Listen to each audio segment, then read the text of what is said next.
Cloth cutting start ಮಾಡೋದಕ್ಕಿಂತ ಮುಂಚೆ ಇನ್ನೂ ಬರುವ ನಮ್ಮ ಕೋರ್ಸಿನ ವಿಷಯವಾಗಿ ನಿಮ್ಮ ಹತ್ರ ಮಾತಾಡಲಿಕ್ಕುಂಟು. ಈ ಕೋರ್ಸು ನಾವು ಲೇಡೀಸ್ ವೇರಲ್ಲಿ ಮಾಡಿದ್ದೇವೆ. ಇದರಲ್ಲಿ ನಿಮಗೆ 3 ಮಂತಿದು ಕೋರ್ಸ್ ಇರ್ತದೆ. ಡ್ಯೂರೇಷನ್ 3 ಮಂತ್ ಇರ್ತದೆ. ಡೈಲಿ 1 hour ಕ್ಲಾಸ್, ಅದು ಕೂಡ ಲೈವ್, ಮತ್ತು ವೀಕ್ಲಿ 5 days ಕ್ಲಾಸ್ ಇರ್ತದೆ. ಈ ಕೋರ್ಸಲ್ಲಿ ನೀವು ಬ್ರೀಫ್ ಆಗಿ ಲೇಡೀಸ್ ವೇರಲ್ಲಿ ಕಲಿತೀರಿ. ಲೇಡೀಸ್ ವೇರಲ್ಲಿ ನಿಮಗೆ ನಾನು ಇದರಲ್ಲಿ ಸಲ್ವಾರ್, ಬ್ಲೌಸ್, ಪ್ಯಾಂಟ್, ನೈಟಿ, ಗವನ್ ಈ ರೀತಿ ಲೇಡೀಸ್ ವೇರ್ಗೆ ಸಂಬಂಧಪಟ್ಟಂತಹ ಒಂದು ಪ್ಯಾಟರ್ನ್ಸನ್ನೆಲ್ಲ ನಿಮಗೆ ಇಲ್ಲಿ ಕಲಿಸಿಕೊಡಲಾಗೋದು. ಹೀಗೆ ಟೋಟಲ್ ನಿಮಗೆ 10+1 ಅಂದರೆ 11 ಐಟಮ್ಸನ್ನು ನಿಮಗೆ ಇಲ್ಲಿ ಕಲಿಸಿಕೊಡಲಾಗೋದು. ಬಿಗಿನರ್ ಫ್ರೆಂಡ್ಲಿ ಕ್ಲಾಸ್ ಆಗಿರುತ್ತದೆ. ಏನೂ ತಿಳಿಯದಂತಹ ಬಿಗಿನರ್ಸ್ ಕೂಡ ಈ ಕೋರ್ಸಿಗೆ ಜಾಯಿನ್ ಆಗ್ಬೋದು. ಈ ಕೋರ್ಸು ಇದೇ ಆಗಸ್ಟ್ 23ಕ್ಕೆ ಸ್ಟಾರ್ಟ್ ಆಗ್ತದೆ. ಕ್ಲಾಸನ್ನು ಈ ಮುಂಚೆ ಹೇಳಿದಾಗೇ 5 ಸ್ಟೆಪ್ಪಲ್ಲಿ ಕಲಿಸಿಕೊಡಲಾಗೋದು. ಅದರಲ್ಲಿ ಫಸ್ಟ್ ಮೆಷರ್ಮೆಂಟ್ ತೆಗೆಯೋದು, second measurement calculation, third paper cutting, fourth cloth cutting, fifth stitching. ಈ ರೀತಿ 5 ಸ್ಟೆಪ್ಪಲ್ಲಿ ನಿಮಗೆ ಕಲಿಸಿಕೊಡಲಾಗೋದು. ಬಿಗಿನರ್ಸ್ನವರಿಗೆ ಮಿಷಿನ್ ಆಪರೇಟರ್ ಮಾಡೋದು, ಅದಲ್ಲದೆ ಸ್ಟಿಚ್ಚಿಂಗನ್ನು ಕೂಡ ಹೇಗೆ ಸ್ಟಿಚ್ ಮಾಡೋದು ಅಂತಲೂ ಕೂಡ ಹೇಳಿಕೊಡಲಾಗೋದು. ಈ ಕೋರ್ಸಿಗೆ ನೀವು ಕೂಡ ಜಾಯಿನ್ ಆಗಿ ನಿಮ್ಮ ಫ್ರೆಂಡ್ಸಿಗೆ ಕೂಡ ಹೇಳಿರಿ. ಆದಷ್ಟು ಬೇಗ ಜಾಯಿನ್ ಆಗಿ. ಕೆಲವೇ ಸೀಟ್ಗಳು ಇರೋದು ಮಾತ್ರ. ಆಗಸ್ಟ್ 23ಕ್ಕೆ ನಾನು ಸ್ಟಾರ್ಟ್ ಮಾಡ್ತೇನೆ. ಅನಂತರ ಯಾರನ್ನು ಕೂಡ ಎನ್ರೋಲ್ ಮಾಡಲಿಕ್ಕೆ ಆಗಲ್ಲ.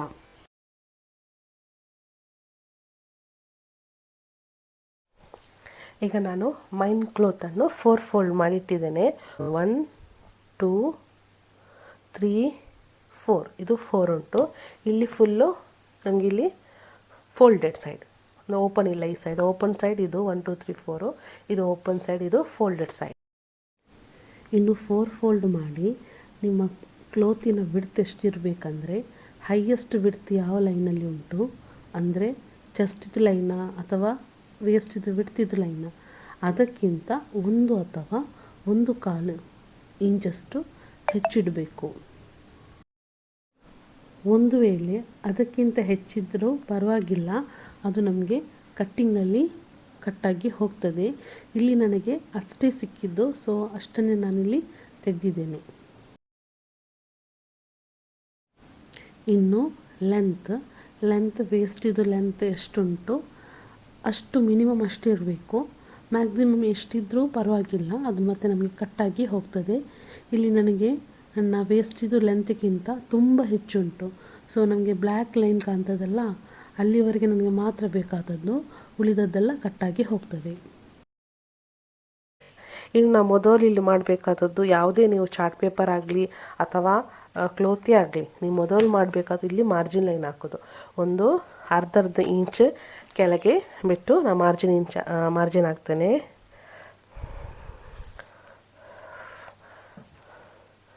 Full margin ಹಾಕಿಬಿಡುವ.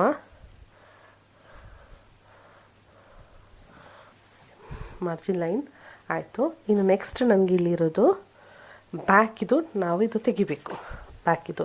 ಅದಕ್ಕಿಂತ ಮುಂಚೆ ನಾನು ಇಲ್ಲಿ ಒಂದು ನಿಮಗೆ ಪ್ಯಾಟರ್ನ್ ನಾನು ತೋರಿಸ್ತಾ ಇದ್ದೇನೆ.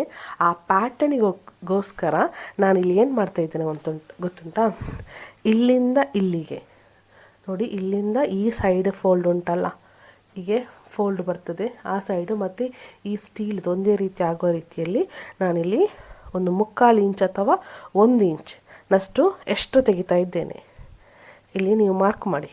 ಎಲ್ಲಿವರೆಗೂ ಮಾರ್ಕ್ ಮಾಡಬೇಕಂದ್ರೆ, ನಿಮ್ಮ ವೇಸ್ಟಿದು ಲೆಂತ್ ಎಷ್ಟು ಉಂಟು ಅಲ್ಲಿವರೆಗೆ ಮಾರ್ಕ್ ಮಾಡಿ. ನನ್ನ ವೇಸ್ಟಿದು ಲೆಂತ್ 9. ನಾವು ಈಗ ಒಂದು ಲೈನ್ ಮೊದಲು ಹಾಕುವ. ನಮಗೆ ಇಷ್ಟೇ ಬೇಕಾದದ್ದು ಫ್ರಂಟಿಗೆ, ನಮಗೆ ಇಷ್ಟೇ ಬೇಕಾದದ್ದು ಎ ಪಾರ್ಟಿಗೆ. ಎ ಪಾರ್ಟ್ ಉಂಟಲ್ಲ, ಎ ಮತ್ತು ಬಿ ಪಾರ್ಟ್ ಅಂತ ಇಲ್ಲಿ ನಾವು ಬೇರೆ ಬೇರೆ ಮಾಡಿದ್ದೇವೆ. ಇಲ್ಲಿ ನಾನು ನಿಮಗೆ ಎ ಪಾರ್ಟಿದು ಮಾತ್ರ ಈಗ ಹೇಳ್ಕೊಡೋದು. ಬಿ ಪಾರ್ಟಿದು ನಾನು ಕ್ಲೋತ್ ಕಟ್ಟಿಂಗ್ ಮಾಡಲ್ಲ, ಬಿ ಪಾರ್ಟಿದು ನಾನು ಚಾರ್ಟ್ ಕಟ್ಟಿಂಗ್ ಮಾಡಲ್ಲ, ಕೇವಲ ಕ್ಲೋತ್ ಕಟ್ಟಿಂಗ್ ಮಾತ್ರ ಮಾಡೋದು. ಸೇಮ್ ಎಲ್ಲ ಕಡೆ ನಾವು ಈ ರೀತಿ ಒಂದೊಂದಂತ ಮಾರ್ಕ್ ಮಾಡ್ತಾ ಬರುವ. ದೂರ ದೂರ ಸ್ವಲ್ಪ ಮಾರ್ಕ್ ಮಾಡಿದ ನಂತರ ಪ್ರತಿಯೊಂದು ಮಾರ್ಕನ್ನೀಗ ಜಾಯಿಂಟ್ ಮಾಡ್ತಾ ಬರಬೇಕು. ಇದೊಂದು ಡಿಸೈನ್ ಮಾಡಲಿಕ್ಕಾಗಿ, ಅದಕ್ಕಾಗಿ ಮಾತ್ರ ನಾನಿಲ್ಲಿ ಎಕ್ಸ್ಟ್ರಾ ತೆಗೆದಿದ್ದೇನೆ.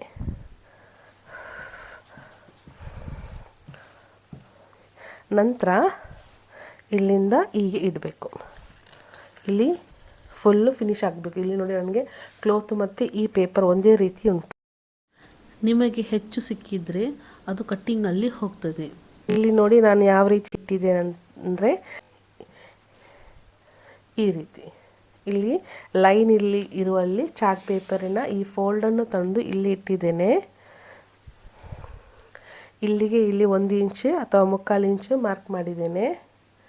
ಓಕೆ, ಈ ಪಾಯಿಂಟ್ ನೋಡಿ, ಇಲ್ಲಿ ಶೋಲ್ಡರ್ ಡ್ರಾಪ್ ಹೀಗೇನೆ ಇದು. ಇದನ್ನು ನೀವೀಗೆ ಈ ಲೈನಿಗೆ ಸರಿ ಮಾಡಲಿಕ್ಕೆ ಹೀಗೆ ಹೋಗಬೇಡಿ. ಸರಿ ಮಾಡಲಿಕ್ಕೆ ಹೋದರೆ ಇಲ್ಲಿ ರಾಂಗ್ ಆಗ್ತದೆ. ಸೊ ನೀವು ಇಡುವಾಗ ಈ ಫೋಲ್ಡ್ ಮತ್ತು ಈ ಲೈನ್ ಮೈನ್ ಕ್ಲೋತ್ಗೆ ಹಾಕಿದಂಥ ಲೈನ್ ಒಂದೇ ರೀತಿ ಆಗುವಾಗ ಹಿಡೀರಿ. ಅದರ ಜೊತೆಯಲ್ಲಿ ಈ ಶೋಲ್ಡರಿನ ಈ ಪಾಯಿಂಟ್ ಉಂಟಲ್ಲ, ಈ ಪಾಯಿಂಟ್ ಸ್ವಲ್ಪ ಮುಂದಕ್ಕೆ ಹೀಗೆ ದೂಡಬೇಕು. ಹೀಗೆ ಈ ಲೈನ್ಗೆ ಟಚ್ ಆಗಬೇಕು. ಈ ಪಾಯಿಂಟ್ ಮಾತ್ರ ಈ ಲೈನ್ಗೆ ಟಚ್ ಆಗಬೇಕು. ಈ ಫುಲ್ ಅಲ್ಲ, ಇದು ಶೋಲ್ಡರ್ ಡ್ರಾಪ್, ಅದು ಅಷ್ಟೇ ಬಗ್ಗಿ ಕಟ್ಟಾಗಿ ಹೋದದ್ದು. ಅದು ಸ್ಲ್ಯಾಂಟಿಂಗಲ್ಲಿರುವ ಕಾರಣ ಅದಾಗೇ ಇಲ್ಲೆಲ್ಲ ಒಂದೇ ರೀತಿ ಇಡುವ. ಓಕೆ, ಈಗ ಇಟ್ಟಾಯ್ತು. ಇದು ನಿಮಗೆ ಚಾರ್ಟ್ ಪೇಪರ್ ಮತ್ತು ಈ ಕ್ಲೋತ್ ಒಂದೇ ರೀತಿ ಇರುವುದರಿಂದ ನಿಮಗೆ ಇದು ಗೊತ್ತಾಗ್ತದೆ. ನಾನು ಚಾರ್ಟ್ ಪೇಪರಿನ ಸೈಡಿಗೆಲ್ಲ ಒಂದು ಮಾರ್ಕಿಂಗ್ ಮಾಡ್ತೇನೆ. ಕ್ಲೋತ್ ಯಾವುದು, ಚಾರ್ಟ್ ಪೇಪರ್ ಯಾವುದು ಅಂತ ಸರಿಯಾಗಿ ಗೊತ್ತಾಗಲಿಕ್ಕೆ.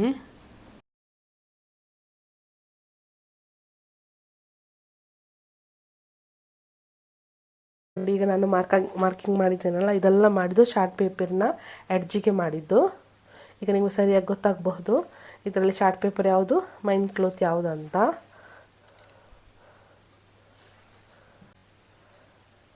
ಇನ್ನು ನಾನು ಇದರ ಮೇಲೆ ಯಾವುದಾದ್ರೂ ಒಂದು ಹೆವಿ ಐಟಮ್ ಕೂಡ ಇಡ್ಬೋದು. ಕಟ್ ಮಾಡುವಾಗ ಯಾವುದಾದ್ರೂ ಹೆವಿ ಇರುವಂತಹ ಐಟಮ್ಸನ್ನು ನೀವು ಇದರ ಮೇಲೆ ಇಟ್ಟು ನೀವಿಗೆ ಕಟ್ ಮಾಡ್ತಾ ಬರಬೇಕು. ಇಲ್ಲದ್ರೆ ಈ ಚಾರ್ಟ್ ಪೇಪರ್ ಆಚೀಚೆ ನಾವು ಕಟ್ ಮಾಡುವಾಗ ಆಚೀಚೆ ಆಗ್ತದೆ. ಇಲ್ಲಿ ನಾವು ಮೊದಲು ಇಲ್ಲಿ ಕಟ್ ಮಾಡಿ ತೆಗೆಯೋದು ಕೆಳಗಿನಿಂದ ನೋಡಿ, ಸ್ಟ್ರೈಟ್. ಇಲ್ಲಿ ಒಂದು ಹೇಳಲಿಕ್ಕೆ ಉಂಟು. ಇಲ್ಲಿ ನೋಡಿ, ಇದು ಬ್ಯಾಕಿದನ್ನ ಇಟ್ಟದ್ದು. ಇದು ಒಂದನೇ ವಿಷಯ, ಇದು ಬ್ಯಾಕಿದು ಚಾರ್ಟ್ ಪೇಪರನ್ನು ನಾನು ಇಟ್ಟದ್ದು ವೆರಿ ಇಂಪಾರ್ಟೆಂಟ್. ನೀವೀಗ ಫ್ರಂಟಿದು ಫಸ್ಟ್ ಇಟ್ಟಿದ್ರೆ ಇದು ರಾಂಗ್ ಆಗ್ತದೆ. ಫ್ರಂಟಿದು ಇಡಬೇಡಿ, ಸ್ಟಾರ್ಟಿಂಗಲ್ಲಿ ಫಸ್ಟ್ ಬ್ಯಾಕಿದು. ಇಲ್ಲಿ ನೋಡಿ ನೆಕ್ ಇಲ್ಲಿ ಹೀಗೆ ಇರ್ತದಲ್ಲ, ಇದನ್ನೀಗ ನೀವು ಸ್ಟ್ರೈಟ್ ಮಾಡಿ. ಅಂದರೆ ಇಲ್ಲಿ ಹೀಗೆ ಬಂದು ಇಲ್ಲಿಗೆ ನಿಜವಾಗಿ ನೆಕ್ ಆ್ಯಂಡ್ ನಾವಿಲ್ಲಿ ಏನು ಮಾಡಬೇಕು, ಈ ಲೈನನ್ನು ಇಲ್ಲಿ ತನಕ ಹೀಗೆ ಎಳ್ತಾ ಈ ಪಾಯಿಂಟಿಗೆ ಬಂದು ನಿಲ್ಲಿಸಬೇಕು. ಮೊದಲು ನಾನಿಲ್ಲಿ ಕೆಳಗಿನಿಂದ ಕಟ್ ಮಾಡ್ತೇನೆ.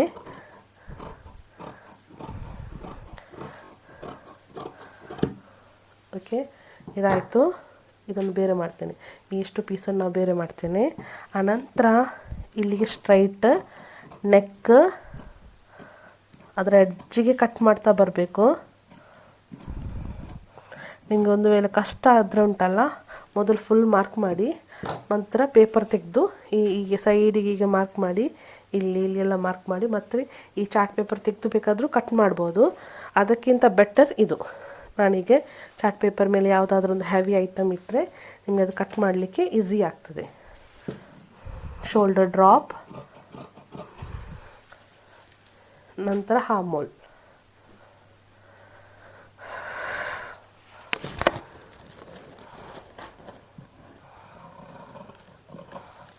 ಕರ್ವ್ ಇಲ್ಲಿ ಇರುವಲ್ಲಿ ಸೀಸರಿನ ಸೈಡನ್ನು ಯೂಸ್ ಮಾಡಿ. ನಂತರ ಇಲ್ಲಿ ನನಗೆ ಇಲ್ಲಿ ಅಷ್ಟಕ್ಕಷ್ಟೇ ಸಿಕ್ಕಿದೆ, ನಿಮಗೆ ಸ್ವಲ್ಪ ಸಿಗಬಹುದು ಹೆಚ್ಚು, ಇದನ್ನು ಕಟ್ ಮಾಡಿ ತೆಗೀರಿ. ಓಕೆ, ಈಗ ಇದಾಯಿತು, ಬ್ಯಾಕ್ ಇದಾಯಿತು. ನಾವೇನು ಇದನ್ನು ತೆಗೆದು ಬೇರೆ ಇಡುವ. ಇಲ್ಲಿ ಸಿಕ್ಕಿದಂತಹ ಒಂದು ನಾವು ಇಲ್ಲಿ ಉಂಟಲ್ಲ ಈ ಲೈನಿಗೆ ಒಂದು ಮಾರ್ಕ್ ಮಾಡಬೇಕು. ನಮಗೆ ಈ ಉಂಟಲ್ಲ ಹೀಗೆ ಪಾಯಿಂಟ್, ಈ ಪಾಯಿಂಟಿಗೆ ಹೀಗೆ ಇಟ್ಕೊಂಡು ನಾವೊಂದು ಗುರ್ತು, ಇದು ನಮಗೆ ಗೊತ್ತಾಗಲಿಕ್ಕೆ ಇದರ ನಂತರ ನಮಗೆ ನೆಕ್ ಇರೋದಂತ. ಓಕೆ, ಈ ರೀತಿ ನಾಚಸ್ ಹಾಕುವ. ಸೇಮ್ ಈ ಕಡೆ ಕೆಳಗೆ.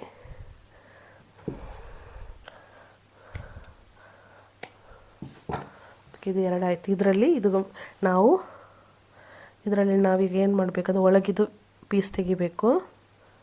ಇದರಲ್ಲಿ ಬಿ ಅಂತ ಬರೆಯುವ, ಇದು ಬ್ಯಾಕಿದು ಪ್ಯಾನಲ್, ಬಿ ಅಂತ ಬರೆದು ಬೇರೆನೇ ಇಡ್ತೇನೆ, ದೂರನೇ. ನಿಮ್ಗೆ ಎಷ್ಟು ದೂರ ಆಗ್ತೋ ಅಷ್ಟು ದೂರ ಇಡೀರಿ. ಕೆಲವರು ಮತ್ತೆ ಮಿಕ್ಸ್ ಮಾಡ್ತಾರೆ, ಅದಕ್ಕಾಗಿ ದೂರ ಹೇಳಿದ್ದು. ಈಗ ನಾನು ಇದರ ಮೇಲೆ ಇಟ್ಟು ಫ್ರಂಟಿದು ಪ್ಯಾನಲ್ ಕಟ್ ಮಾಡ್ತೇನೆ. ಈಗ ನಾವು ಆಗ ಕಟ್ ಮಾಡಿದ್ರಲ್ಲಿ ಫ್ರಂಟಿದು ಚಾಟನ್ನು ತಂದು ಇದರ ಮೇಲೆ ಈಗ ಇಡಬೇಕು. ಆಗ ಇಟ್ಟಾಗೇ ಇಲ್ಲಿ ನಮಗೆ ಕಟ್ ಮಾಡಲಿಕ್ಕಿರೋದು ಕೇವಲ ನೆಕ್ ಮಾತ್ರ, ಬೇರೆಲ್ಲ ಸೇಮ್ ಉಂಟು. ಮಕ್ಕಳಿಗೆ ಮಾಡುವಾಗ ಹಾಮೂಲಲ್ಲಿ ಏನೂ ಆಚೀಚೆ ಇರಲ್ಲ, ಅದು ಕೂಡ ಸ್ಲೀವ್ಲೆಸ್ ಅಲ್ಲ, ಆಚೀಚೆ ಇರಲ್ಲ. ನೀವು ದೊಡ್ಡವ್ರಿಗೆ ಮಾಡುವಾಗ ಇಲ್ಲಿ ನಿಮಗೆ ಬ್ಯಾಕ್ ಮತ್ತು ಫ್ರಂಟಿದು ಹಾಮೂಲ್ ಮತ್ತು ನೆಕ್ ಎರಡು ಕೂಡ ಕಟ್ ಮಾಡಲಿಕ್ಕೆ ಇರ್ತದೆ. ಒಂದೇ ರೀತಿ ಆಗುವಾಗ ಅಡ್ಜಸ್ಟ್ ಮಾಡಿ ಹೀಗೆ ಹೋಗಿ ಹೀಗೆ ಮಾರ್ಕ್ ಮಾಡಿ ಹೀಗೆ ಕಟ್ ಮಾಡಿ ತೆಗಿಬೇಕು.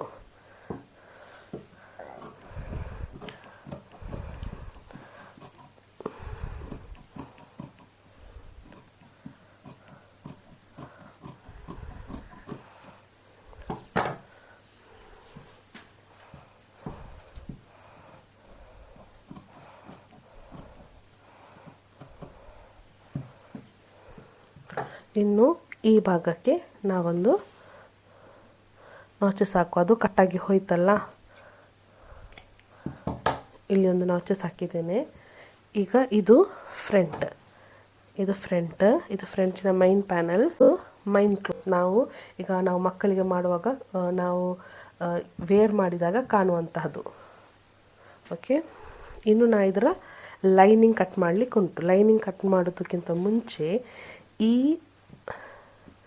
ಬ್ಯಾಕಿದು ಪ್ಯಾನಲಿನ ಲೆಫ್ಟ್ ಮತ್ತು ರೈಟನ್ನು ಬೇರೆ ಬೇರೆ ಮಾಡಬೇಕು. ಯಾಕೆಂದರೆ ನಾನು ಬ್ಯಾಕಲ್ಲಿ ಇದು ಬಟನ್ ಇಡುವ ಸ್ಟೈಲನ್ನು ನಿಮಗಿಲ್ಲಿ ತೋರಿಸೋದು.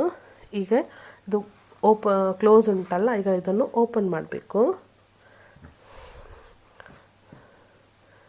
ಇದು ಕ್ಲೋಸ್ ಇರ್ತದೆ, ಇದನ್ನು ನಾವೀಗ ಓಪನ್ ಮಾಡುವಾಗ ನೀವು ಕೈಯನ್ನು ಹೀಗೆ ಗಟ್ಟಿಯಾಗಿ ಇಟ್ಕೊಂಡು ನೋಡಿ, ಇದನ್ನು ಒಳಗೆ ಹಾಕಿ ಸೀಸರನ್ನು ಎಳಿಬೇಕು. ಎಳೆದು ಹೀಗೆ ಕಟ್ ಮಾಡಿದ್ರಾಯ್ತು. ಗಟ್ಟಿ ಇಡಬೇಕು, ಸೀಸರಿಂದ ಎಳೆದು ಹೀಗೆ ಕಟ್ ಮಾಡೋದು. ಸೇಮ್ ಈ ರೀತಿ. ಇದು ಬ್ಯಾಕಿದು. ಇದನ್ನು ಫ್ರಂಟಿಗೆ ಮಾಡಲಿಕ್ಕಿಲ್ಲ, ಈ ಪ್ಯಾನಲಿಗೆ ಓಪನ್ ಮಾಡಲಿಕ್ಕಿಲ್ಲ, ಕೇವಲ ಬ್ಯಾಕಲ್ಲಿ ಓಪನ್ ಮಾತ್ರ. ಯಾಕೆಂದರೆ ನಾನಲ್ಲಿ ಬಟನ್ ಪಟ್ಟಿಯೆಲ್ಲ ಇಡ್ತೇನೆ, ಅದಕ್ಕಾಗಿ. ಈಗ ಇದು ಓಪನ್ ಆಯಿತು. ಇನ್ನು ನಾನು ಲೈನಿಂಗ್ ತೆಗೆದಿದ್ದೇನೆ.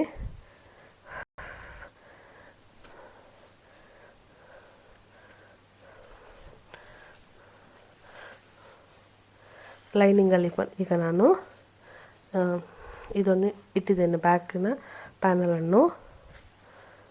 ಇದು ಬ್ಯಾಕಿದು, ಒಂದು ಲೆಫ್ಟ್ ಇನ್ನೊಂದು ರೈಟ್, ಮಿಕ್ಸ್ ಮಾಡಬೇಡಿ.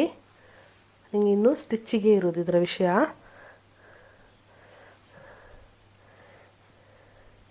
ನೀವು ಎನಿಸ್ಬೋದಾ 1 ಇಂಚಲ್ಲಿ ಎಕ್ಸ್ಟ್ರಾ ಯಾಕೆ ಇಟ್ಟಿದ್ದಾರೆ ಏನಂತ. ಓಕೆ, ಆಗ ನೀವು ಸ್ಟಿಚ್ ಮಾಡುವಾಗ ನಿಮಗೆಲ್ಲ ಗೊತ್ತಾಗ್ತದೆ, ಸ್ಟಿಚ್ದು ಕ್ಲಾಸಲ್ಲಿ ಇದು ಗೊತ್ತಾಗ್ತದೆ ಯಾಕೆ ಅಂತ. ಈ ಒಂದೇ ರೀತಿ ಆಗಿ ಇಡಿ. ಇದು ಮೈನ್ ಪ್ಯಾನಲ್, ಮೈನ್ ಕ್ಲೋತು, ಇದು ಮೈನ್ ಕ್ಲೋತು, ಇದು ಲೈನಿಂಗ್. ಓಕೆ, ನಾವೀಗ ಇದರ ಹಚ್ಚಿ ಹೇಗೆ ಉಂಟು ಹಾಗೇ ಫುಲ್ಲು ತೆಗಿತಾ ಬರ್ತೇನೆ. ಇಲ್ಲಿ ನೋಡಿ, ಇದರಲ್ಲಿ 2 ಉಂಟು ಪೀಸ್, ಇದು ಹೇಳಲಿಕ್ಕೆ ನೆನಪಿಲ್ಲ. 1, 2 ನಿಮಗೆ ಎಲ್ಲ ಸೈಡ್ ಓಪನ್ ಇದ್ದರೂ ಓಕೆ, ಏನು ಇದಾಗಲ್ಲ, ಪ್ರಾಬ್ಲಮ್ ಆಗಲ್ಲ. ಇದರಲ್ಲಿ ನಮಗೆ ಎಷ್ಟು ಬೇಕು ಅಷ್ಟು ಮಾತ್ರ ನಾವು ಕಟ್ ಮಾಡಿ ತೆಗೆಯೋದು. ಇದರಲ್ಲಿ 1, 2 ಉಂಟು, 1, 2, ಇದರಲ್ಲಿ ಕೂಡ 1, 2.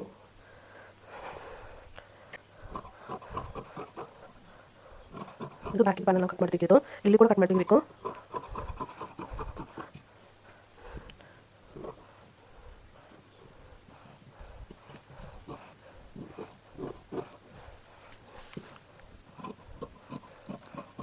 ಈಗ ಇದರದ್ದು ಲೈನಿಂಗ್ ಕಟ್ಟಾಗಿ ಆಯಿತು ನೋಡಿ. ಇಲ್ಲಿ ಲೈನಿಂಗೆಲ್ಲ ಕಟ್ಟಾಯಿತು. ಈಗ ಇದರಲ್ಲಿ 4 ಪೀಸ್ ಇರ್ತದೆ. 1, 2 ಇದೆರಡು ಮೈನ್ ಪೀಸ್, 3, 4 ಇದೆರಡು ಲೈನ್ ಪೀಸ್. ಇದನ್ನು ನಾವೀಗೆ ರೋಲ್ ಮಾಡಿಡುವ, ಮಿಕ್ಸ್ ಮಾಡೋದು ಬೇಡ. ಈ ರೀತಿ ರೋಲ್ ಮಾಡಿ ಒಂದು ಕಡೆ ಇಟ್ಟರಾಯಿತು. ಇನ್ನು ನೀವು ಫ್ರಂಟಿಗೆ ತೆಗೆಯೋದು. ಫ್ರಂಟಿಗೆ ನಾನು ಈ ವಿಡಿಯೋದಲ್ಲಿ ಹೇಳಿಕೊಡಲ್ಲ, ಇದರ ಸ್ಟಿಚಿಂಗ್ ವಿಡಿಯೋವನ್ನು ನಾನು ನನ್ನ ಯೂಟ್ಯೂಬ್ ಚಾನೆಲ್ಗೆ ಹಾಕ್ತೇನೆ. ಅಲ್ಲಿ ಹೋಗಿ ನೋಡಿ. ಆನಂತರ ಇದರದ್ದು ನಾನು ಲೈನಿಂಗ್ ಹೇಗೆ ಕಟ್ ಮಾಡ್ದೆ ಅಂತ ಹೇಳ್ಕೊಡ್ತೇನೆ. ಇನ್ನು ನಾನು ಇದನ್ನು ರೋಲ್ ಮಾಡಿ ಇಡ್ತೇನೆ.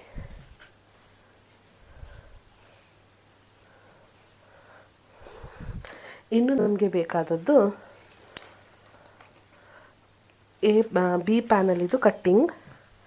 ಇದನ್ನು ನಾನು ಡೈರೆಕ್ಟ್ ಕ್ಲೋತಲ್ಲಿ ಮಾಡ್ತಾ ಇರೋದು. ಇದು ವೆರಿ ಈಸಿ ಉಂಟು, ಏನಿಲ್ಲ, 2 ನಮಗೆ ರೆಕ್ಟ್ಯಾಂಗಲ್ ಪೀಸ್ ಬೇಕಾಗ್ತದೆ ಅಷ್ಟೇ.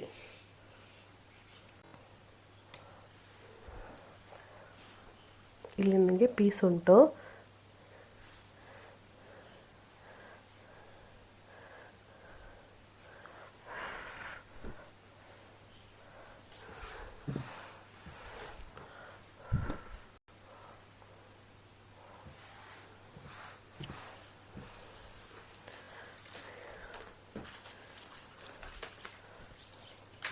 ಈಗ ನಾನಿಲ್ಲಿ ಪೀಸ್ ತೆಗೆದಿದೆ. ಈ ಪೀಸ್ ಯಾವ ರೀತಿ ಉಂಟಂದರೆ, ಇದು ಫೋಲ್ಡ್ ಸೈಡ್, ಇಲ್ಲಿ ಓಪನ್ ಸೈಡ್. 1 2 3 4 open side. ಇದು ನಾನೀಗ ಇಲ್ಲಿ ನಿಂತದ್ದು, ಇದು ಕ್ಲೋಸ್ ಸೈಡ್.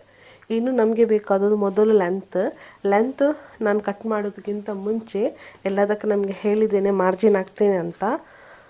ನಾನಿಲ್ಲಿ ಮಾರ್ಜಿನ್ ಹಾಕ್ತಾ ಇದ್ದೇನೆ. ಯಾಕೆಂದರೆ ನಮ್ಮ ಕ್ಲೋತು ಓರೆದಾರಿಯೆಲ್ಲ ಇರ್ತದೆ. ನೀವು ಶಾಪಿಂದ ಕಟ್ ಮಾಡಿ ತಂದರೂ ಕೂಡ ಅವರು ಕೂಡ ಓರೆದಾರಿಯಾಗಿ ಎಲ್ಲ ಕಟ್ ಮಾಡಿರ್ತಾರೆ.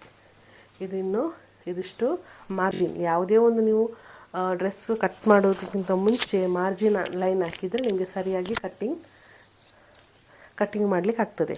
ಇನ್ನು ಈ ಬಿ ಪಾರ್ಟಿದು ಏನೆಲ್ಲ ಉಂಟು ನೋಡೋ ಮೆಷರ್. ಬಿ ಪಾರ್ಟಲ್ಲಿ ಮೊದಲು ಸಿಗೋದು ಲೆಂತ್ ಕಟ್ಟಿಂಗ್ ಮೆಷರ್ಮೆಂಟಲ್ಲಿ 11.5 ಉಂಟು. ಈ ಮಾರ್ಜಿನ್ ಲೈನಿಂದ ಲೆಂತ್ ಯಾವಾಗಲೂ ಉದ್ದ ಲೈನೆಲ್ಲ ಕೆಳಗೆ ಹೋಗ್ತದೆ. 10 11.5 ಇಲ್ಲಿಗೆ ಆಗ್ತದೆ ನೋಡಿ. ಇಲ್ಲಿಗೊಂದು ಮಾರ್ಕ್ ಮಾಡ್ತೇನೆ, ಮತ್ತು ಸ್ವಲ್ಪ ದೂರದಲ್ಲೊಂದು ಮಾಡ್ತೇನೆ. ಯಾಕೆ ಅಂದರೆ ನಿಮ್ಮ ಲೈನ್ ಕ್ರಾಸ್ ಆಗಬಾರ್ದು. ಅದಕ್ಕಾಗಿ 2 ಲೈನ್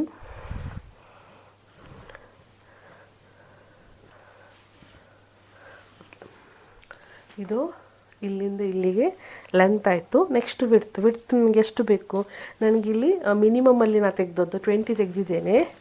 ಮಿನಿಮಮಲ್ಲಿ ನಾನು 20 ತೆಗೆದದ್ದು. 11 ಇದ್ದರೆ ಸಾಕು. ಒಂದು ವೇಳೆ ನನಗೆ ಇಲ್ಲಿ ಹೆಚ್ಚು ಸಿಗೋದಾದರೆ, ನನಗೆ 11ಗಿಂತ ಹೆಚ್ಚು ಸಿಗೋದಾದರೆ ಎಷ್ಟು ಸಿಗ್ತದೆ ಅಷ್ಟು ಕೂಡ ನಾನು ತೆಗಿತೇನೆ. ಒಂದು ವೇಳೆ ನೀವು ಮ್ಯಾಕ್ಸಿಮಮ್ ತೆಗೆದ್ರೆ, ಕ್ಯಾಲ್ಕುಲೇಷನ್ ಮಾಡುವಾಗಲೇ ಮ್ಯಾಕ್ಸಿಮಮ್ 2 ಪಟ್ಟಿಗಿಂತ ಹೆಚ್ಚು 3 ಪಟ್ಟೆಲ್ಲ ತೆಗೆದ್ರೆ ಅಷ್ಟೇ ನೀವು ತೆಗೀರಿ. ಅದಕ್ಕಿಂತ ಜಾಸ್ತಿ ಮಾಡಲಿಕ್ಕೆ ಹೋಗಬೇಡಿ. ಇಲ್ಲಿ ನಾನು ಕ್ಲೋತ್ ಮೇಲೆ ಹೇಗೆ ಉಂಟಂತ ನೋಡಿ ತೆಗಿತೇನೆ ಅಂತ ನಿಮಗೆ ಆಗ ಕ್ಯಾಲ್ಕುಲೇಷನ್ ಮಾಡುವಾಗಲೇ ಹೇಳಿದ್ದೇನೆ. ಈಗ ಇದರದ್ದು 11 ಸಿಗ್ತಾ ಉಂಟು. ಅದಕ್ಕಿಂತ ಹೆಚ್ಚಿದ್ರೆ ಫುಲ್ ತೆಗಿತೇನೆ. ಇಲ್ಲಿಂದ ಇಲ್ಲಿಗೆ ವಿಡ್ತ್ 12 ತೆಗಿತೇನೆ. ನೆಕ್ಸ್ಟ್ ಇಲ್ಲಿಂದ ಇಲ್ಲಿ 12 ಇಲ್ಲಿ ಆಗ್ತದೆ. ಸ್ಟ್ರೈಟ್ ಈ ಲೈನನ್ನು 2 ಜಾಯಿಂಟ್ ಮಾಡಿದ್ರಾಯ್ತು.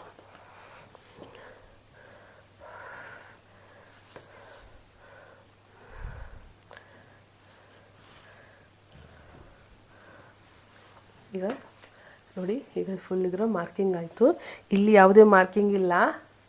ಇದು ಫೋಲ್ಡು. ನೀವೀಗ ಓಪನ್ ಮಾಡಿ ನೋಡುವಾಗ 2 ಪೀಸ್ ರೆಕ್ಟ್ಯಾಂಗಲ್ ಇದೆ, 2 ಪೀಸ್ ಬರ್ತದೆ. ಇನ್ನು ಕಟ್ಟಿಂಗ್ ಮಾಡುವಾಗ ಇದನ್ನು ನೀವು ಕಟ್ಟಿಂಗ್ ಮಾಡಬೇಡಿ. ಹೀಗೆ ಇಟ್ಕೊಂಡು ಕಟ್ಟಿಂಗ್ ಮಾಡಬೇಡಿ. ಇದು ಫೋಲ್ಡ್ ಸೈಡ್ ಹಾಗೇ ಇರಬೇಕು. ಮೊದಲು ನಾನಿಲ್ಲಿ ಮಾರ್ಜಿನ್ ಕಟ್ ಮಾಡ್ತೇನೆ.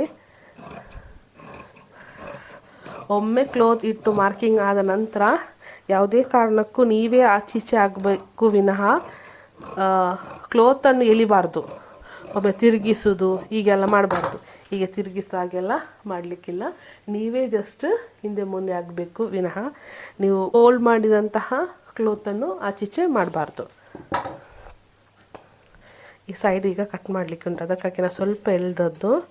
ಆ ಸೈಡಿಗೆ ನನಗೆ ಹೋಗ್ಲಿಕ್ಕೆ ಆಗಲ್ಲ. ಅದಕ್ಕಾಗಿ ನೀವು ಹೀಗೆಲ್ಲ ಮಾಡಲಿಕ್ಕೆ ಹೋಗಬೇಡಿ. ಓಕೆ, ಈಗ ನನಗೆ ಇದರಲ್ಲಿ 2 ಪೀಸ್ ಸಿಗ್ತದೆ ನೋಡಿ. ಒಂದು ಬ್ಯಾಕಿಗೆ, ಒಂದು ಫ್ರಂಟಿಗೊಂದು. 2 ಸೂಡು ಸೇಮ್ ಉಂಟು. ಯಾವುದು ಬೇಕಾದರೂ ಅದು ಇಡ್ಬೋದು. ಒಂದು ಬ್ಯಾಕ್ ಇದು ಫ್ರಂಟ್ ಇದು ರೆಕ್ಟ್ಯಾಂಗಲ್ ಪೀಸ್. ಓಪನ್ ಮಾಡಿ ನೋಡಿದಾಗ ಇದು ರೆಕ್ಟ್ಯಾಂಗಲ್ ಪೀಸ್.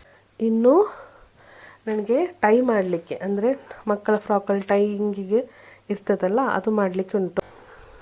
ಲೆಂತ್ ಇದು ನೋಡಿ, ಲೆಂತ್ ಇದು ಎಷ್ಟು ಉದ್ದ ಉಂಟು ಅಷ್ಟು ಉದ್ದದೇ ಲಾಡಿ ಇಡ್ತೇನೆ. ಅದಕ್ಕಿಂತ ಹೆಚ್ಚು 1 ಅಥವಾ 2 ಹೆಚ್ಚಿದ್ರೂ ಪರವಾಗಿಲ್ಲ. 5 ವರ್ಷದ ಮಕ್ಕಳಿಗಾದರೆ ನೀವು ಬಿ ಪಾರ್ಟಿನ ಲೆಂತ್ ಉಂಟಲ್ಲ ಅದಕ್ಕಿಂತ ಒಂದು 2-3 ಹೆಚ್ಚು ತೆಗಿಬೋದು. ಆದರೆ 5 ವರ್ಷಕ್ಕಿಂತ ದೊಡ್ಡವರಾದರೆ ಸೇಮ್ ಇಷ್ಟೇ ತೆಗೆದ್ರೆ ಸಾಕು. ನಿಮಗೆ ಕಟ್ಟಿಂಗ್ ಬಿ ಪಾರ್ಟಿನ ಲೆಂತಲ್ಲಿ ಯಾವುದು ಬಂದಿದೆ ಅದು ಅಷ್ಟೇ ಎಳೆದ್ರೆ ಅಷ್ಟೇ ಲೆಂತ್ ತೆಗೆದ್ರೆ ಸಾಕು. ಇಲ್ಲಿ ನನಗೀಗ ಒಂದು 5 ವರ್ಷಕ್ಕಿಂತ ಕಡಿಮೆ ಮಗುವಿಗೆ ಮಾಡೋದಾದರೆ ಇಲ್ಲಿ ನನಗೆ 11.5 ಉಂಟು.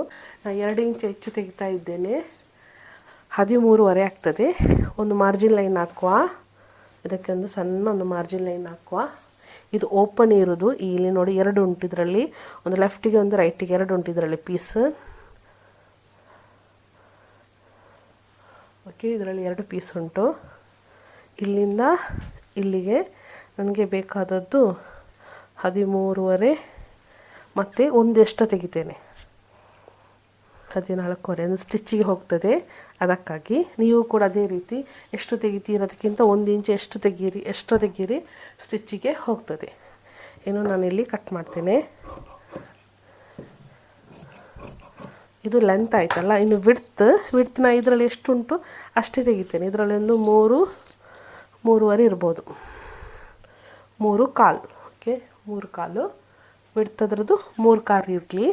ಲೆಂತ್ ನಿಮ್ಮದು ವೇಸ್ಟ್ ಇದು ಇದು ಬಿ ಪಾರ್ಟ್ನ ಲೆಂತ್ ಎಷ್ಟು ಸಿಕ್ಕಿದೆ 5 ವರ್ಷಕ್ಕಿಂತ ಕಡಿಮೆ ಮಕ್ಕಳಿಗೆ 5 ವರ್ಷಕ್ಕಿಂತ ಕಡಿಮೆ ಏಜಿನವರಾದರೆ ಒಂದು 3 ಲೆಂತ್ಗಿಂತ 3 ಇಂಚಿನಷ್ಟು ಮಾಡಿ. ನನಗಿಲ್ಲಿ 11.5 ಇತ್ತು, ನಾನಿಲ್ಲಿ 14.5 ತೆಗೆದಿದ್ದೇನೆ. 14.5 ತೆಗೆದಿದ್ದೇನೆ, ಒಂದು 4 ಇಂಚು ಎಕ್ಸ್ಟ್ರಾ ಮಾಡಿದ್ದೇನೆ. ಅದೇ ರೀತಿ ನಿಮಗೆ ಇಲ್ಲಿ ಈ ಬಿ ಪಾರ್ಟಿನ ಲೆಂತಲ್ಲಿ ಬೇರೆಯವರಿಗೆ ಅಂದರೆ 6 ವರ್ಷಕ್ಕಿಂತ ದೊಡ್ಡವರಿಗೆ ಬಿ ಪಾರ್ಟಿನ ಲೆಂತಲ್ಲಿ ಎಷ್ಟು ಸಿಕ್ಕಿದೆ ಅದಕ್ಕಿಂತ ಒಂದು ಇದು ಲಾಡಿಗೆ ಇದರಲ್ಲಿ ಎಲ್ ಅಂತ ಬರೆದು ಬಿಡಿ.